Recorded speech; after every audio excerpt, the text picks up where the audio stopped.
بسم اللہ الرحمن الرحیم۔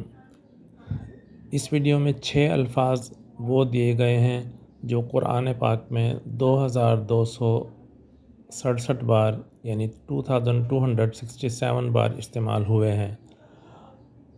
اگر آپ یہ 6 الفاظ سیکھ لیں تو اس کا مطلب ہے کہ آپ نے قرآن کے 2267 الفاظ سیکھ لیے۔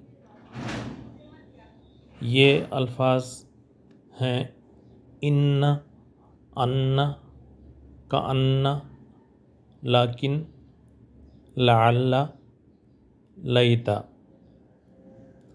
ان، ان، کأن، لیکن، لعل، لیت۔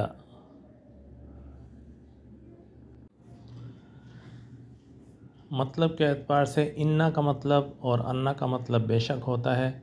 انا جملے کے شروع میں آتا ہے اور انا جملے کے بیچ میں استعمال ہوتا ہے۔ کأن کا مطلب ہے گویا کہ۔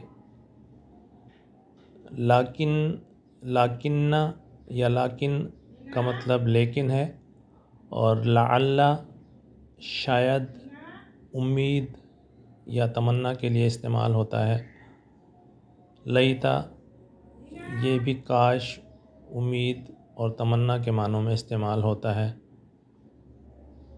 یا لیتنی کنت ترابا، کاش میں مٹی ہوتا۔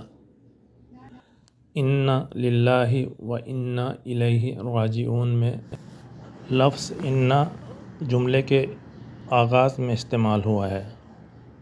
جزاک اللہ خیراً۔